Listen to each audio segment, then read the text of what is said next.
X-Men First Class. Well, The before we best actually, X-Men movie ever.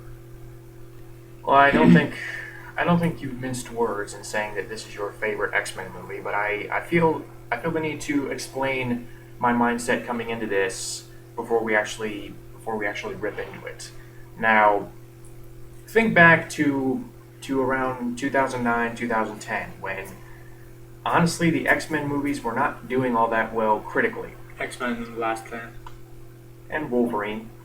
So when I heard that they were making a prequel, the the X-Men First Class, telling the early days of Charles Xavier, casting younger actors in the roles of Xavier and Magneto, I just thought to myself, does this mean they're going to cast Justin Timberlake as Professor X and Ashton Kutcher as Magneto?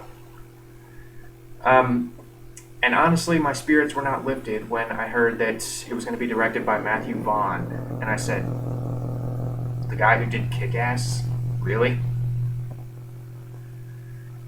But then I heard that the roles were going to be played by James McAvoy and Michael Fassbender, and I said, "Huh, okay, you've got my attention." And then I heard it was going to be produced by Bryan Singer, the director of the first two X-Men movies, and I thought to myself, "Okay, I'm gonna roll with this. I want to see how this goes." And it's good. The movie itself, X-Men First Class, is good. It's a very good prequel, and The best X-Men movie ever. I don't agree with that. The best X-Men movie ever. Anyway, There are some problems, but I will get to that. The basic plot of this is it deals with the formation of the X-Men and the meeting of Charles Xavier and Magneto, the growing friendship between them, and the eventual falling out. forming of the X-Men. It's more just like why they, Charles and Magneto, went on their separate paths, and the study of why they did that. Yeah, it's basically divided between two main characters, Magneto and Professor X. And the villain this time around is not actually Magneto or Stryker. Instead Kevin Bacon. It's Sebastian Shaw, leader of the Hellfire Club, played by Kevin Bacon. And in addition to that, it includes other characters, the younger versions of other characters that we've seen in the other movies, such as Mystique and Beast.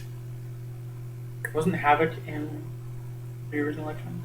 No, Havoc is the brother, or he's supposed to be the brother of Cyclops, but I'll get to that. The movie itself, I can't really say anything bad about, The story. The story is very well done and well paced, in my opinion. aside from some continuity errors. And continuity errors I can forgive if they did not go to painstaking length to make this match up with the other movies. Because you have Professor Xavier talking about going bald, you have him Like in a funny kind of scene. you have him get in the wheelchair at the end, you have Mystique who looks very similar to how she did in the other movies.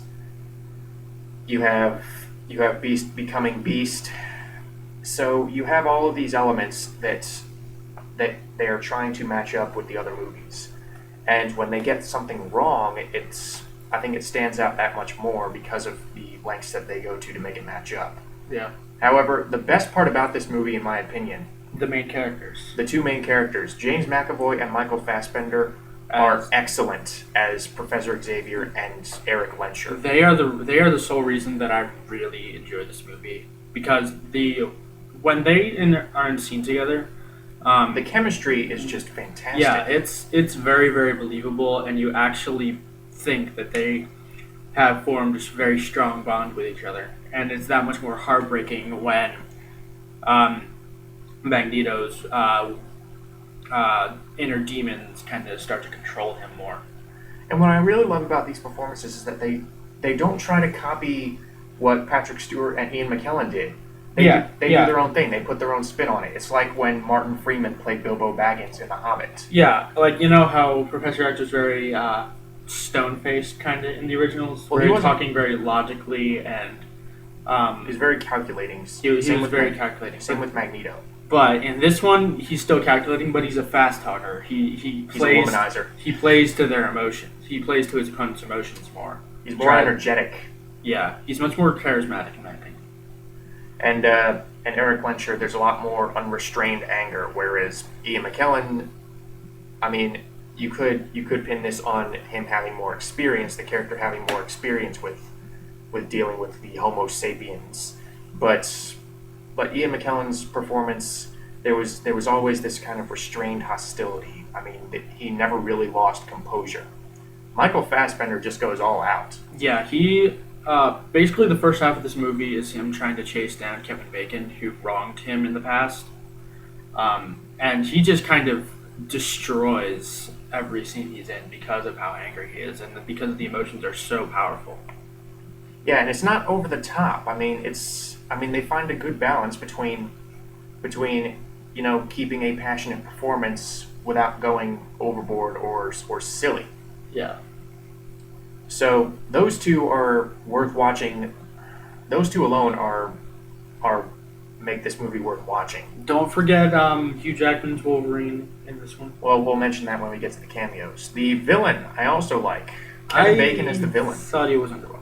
I thought he was a mixture between... Well, compared to the villains in the past, like Magneto and William Stryker, he's kind of underwhelming in that regard. But as a standalone villain, he's charismatic, and I like how he sort of effortlessly disappears into the different personas of this Sebastian Shaw character, but because he starts out as this Nazi doctor,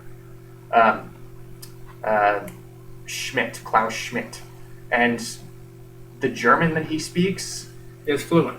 Is, oh my god, that sounded so natural. Now, granted, I don't really have a whole lot of experience with German, but I take German, and I think he did good. Yeah, I mean, he does a very good job as the German doctor, and that's he transforms into the more traditional villain, threatening the world and all that. Well, he does come off as relatively intimidating, especially when he has the power of fucking nuclear man. He's also kind of charming in a sense. Sorry. Yeah, I agree with that too. You could definitely see how he got the trust of so many of the world leaders before he turned on them. Yeah, because he again going back to the whole balance thing, giving a balanced performance. He manages to be menacing at several points, and very passionate about what he's doing when in his scenes with Magneto. But also you can tell he has this very laid back demeanor that you can tell wins people over when he's talking to the people behind the nuclear missile crisis, the general or the colonel and the Russian general. You can tell that he's kind of sweet talking them. So it's very good performance. But again, I think he's underwhelming, especially for someone who has the power of a nuclear bomb. Well, he has energy absorption powers. The power of a nuclear bomb. He can absorb the power of a nuclear bomb and then use it. So, would you? I also like Rose Byrne as Moira McTaggart. She's missing her Scottish accent, but who is that? She's the CIA agent. Oh yeah, I remember her. I mean, she's missing her Scottish accent, but I think she did okay. She's a relatively strong female lead in these movies. What about Jennifer Lawrence? Okay, here's the main issue I have with the movie. The supporting aside from the leads, most of the characters or most of the mutants in this movie are either boring or they're a-holes. Well, no, they are defined. They are either defined strictly by their powers, what they can do, or they are just flat out unlikable. Yeah, Beast in this movie, he is the worst of them all because he is actually developing a serum that takes away his powers. So kind of foreshadowing of the Cure from Last Stand, but yeah, but here's the thing: he's not. It's not like he has a mutant. It's not like he has a mutant power that he has to hide all that much. It's just like his feet. Yeah, his feet are basically hairy hands. But not only that, but he has that is not a horrible crowd fearing mutation. That is a minor deformation. Yeah, and also he actually kind of persuades Mystique into thinking that there is something wrong with her when she is in her natural form. There's that's just terrifying, and that she should try everything she can to fix it.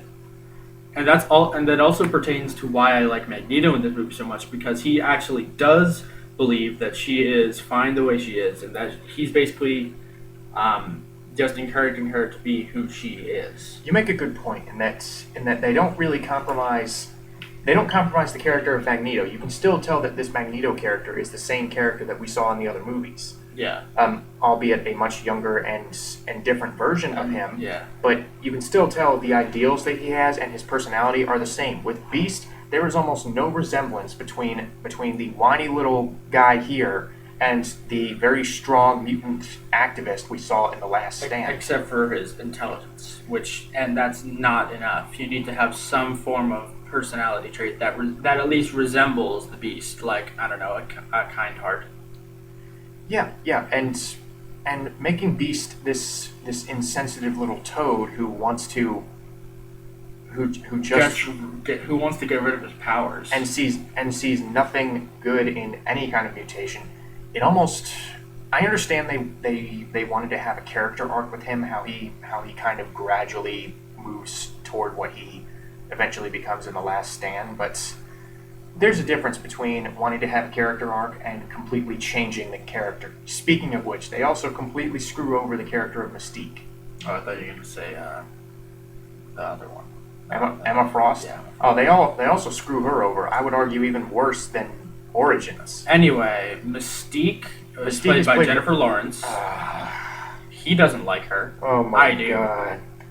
I think for a young and inexperienced Mystique, I think she does fine. But I do agree that there could have been someone much better. Here's the thing. It's not just the Jennifer Lawrence performance. Yeah, it is. Granted, that doesn't help. Guess what? She was written fine. No, she wasn't. Yeah, she was. No, she wasn't. He's biased. No, shut up. Shut up, let me talk. Here's the thing. It's not just the Jennifer Lawrence performance. Granted, that doesn't help. I mean, she still sucks, especially in comparison to Rebecca Romijn. But you've taken this very interesting character from the older movies, and instead of offering new, meaningful insight, you've essentially detracted from her character by making her a whiny little bitch. All she does is bitch, moan, gripe, complain, and bitch some more in this movie. She is such a whiner. And I understand, she has this mutation, she can disguise it. She does disguise it. And the thing is, there is, much like Beast, there is almost nothing of her character in the other movies in this performance. There is none of the mystery, none of the presence, none of the confidence. And I understand, it's supposed to be a younger version of Mystique. But again, the thing with Mystique in the original movies is that, yeah, she had few words and a lot of her performance was physical, but the thing was, whenever she did have something to say, it was very meaningful, and she could get across so much about her character and her personality and her stance on the whole mutant problem with minimal dialogue. But the thing is, in this movie, instead of actually adding to her character, again, they detract from her character by making her so petulant and so whiny and giving her this very annoying Valley Girl persona that really she just got on my nerves. And it's not just the character of Mystique. It wasn't just me getting offended that they were downgrading the character of Mystique. It was because it was a genuinely annoying character that they seriously overused. So what do you think of Emma Frost? I have stuff to say about Mystique. What do you want to say? Well, first of all, you talk too much. Give me a chance. Okay. So, no offense. You're fine. I disagree with you in that she was whiny. She wasn't as... okay. Mutant and proud. Shut up. Okay.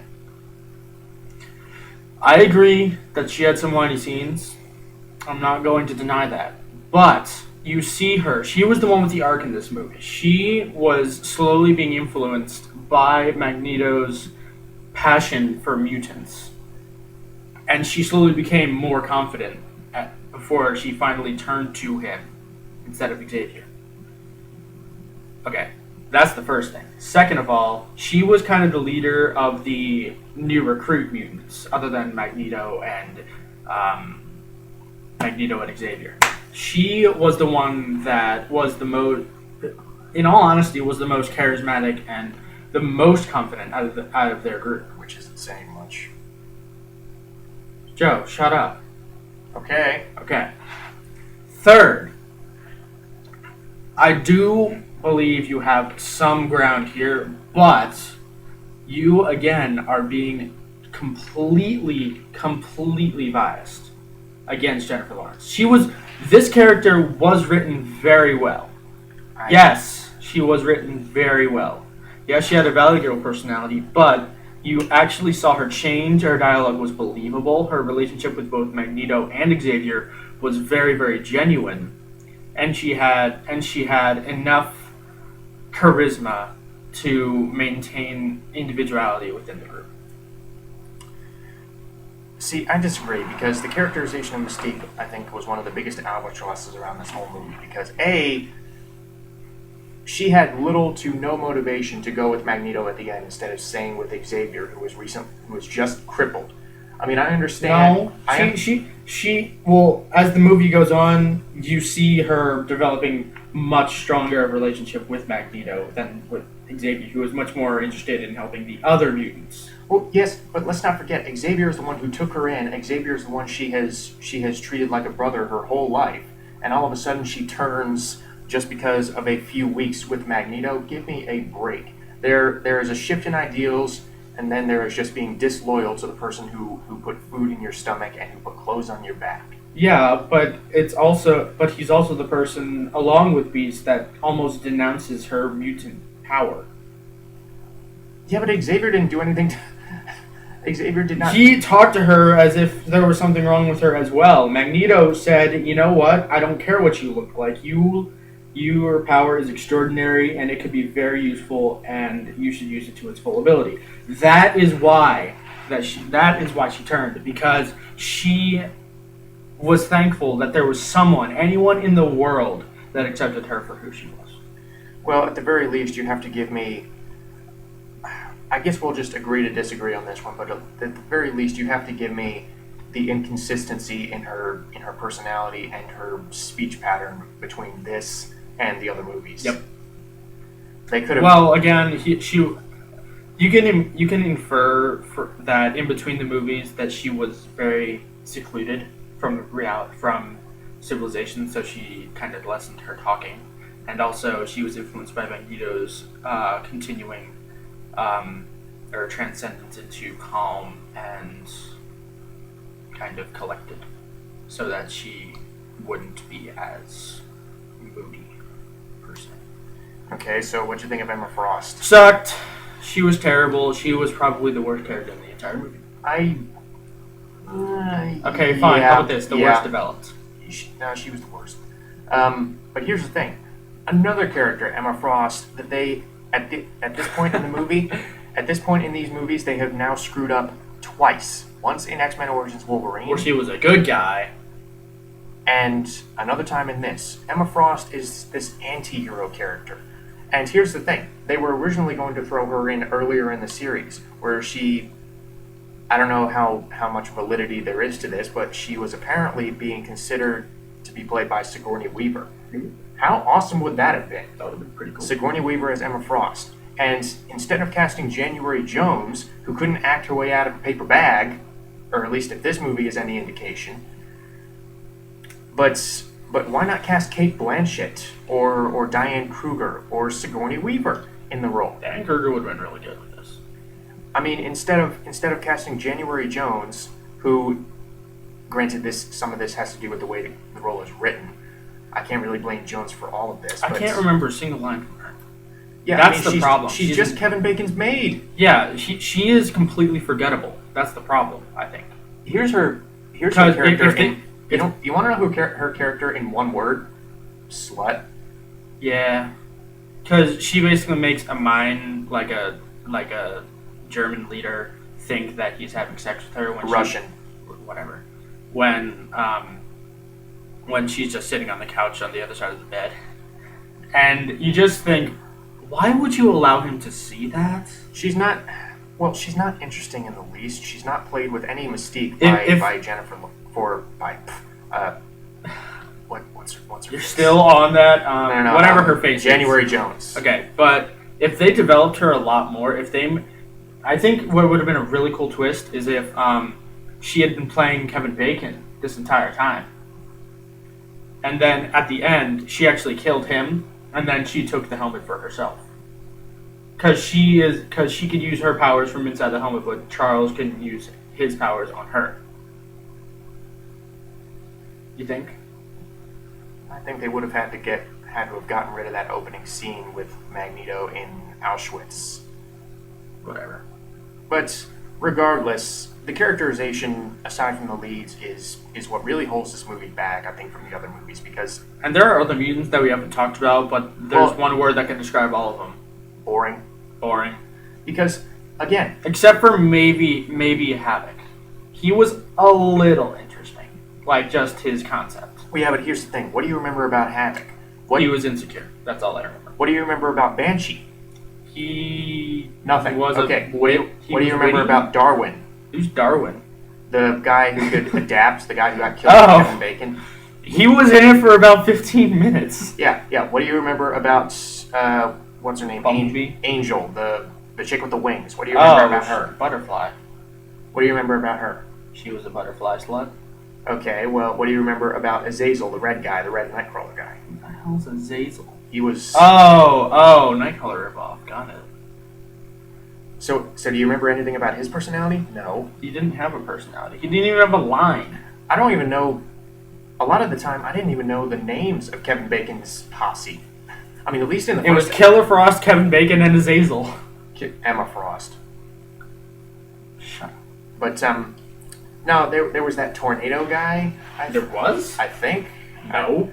Again, they only had 3 guys. Again, this movie does a terrible job of really defining the supporting cast outside of what they can do. I mean, you just heard us talk the tornado guy, the banshee guy, the butterfly chick. The butterfly slut. Is that really what you want to... Are those really... The type of characters that you want to be watching in this movie? Like, completely forgettable, don't even care about them, just want to get back to Magneto and Xavier. The rest can screw themselves, just make the movie about them. Yeah, because at least the original X-Men... I mean, I know you're not... I know you're not exactly a fan of the original X-Men movies. I will admit that at least all the characters had personalities. Yeah, you remember those characters. I remember Pyro, I remember Iceman, I remember Rogue. I remember Wolverine, I don't remember Cyclops, he was just kind of a prick. Well, I remember Storm. Jean Grey, I remember Storm, I remember Xavier. I don't remember Mystique, to be honest. Then again, you don't really see or hear much of her. But yeah, that's... I don't remember Lady Deathstrike enough, though. No, she didn't have a personality.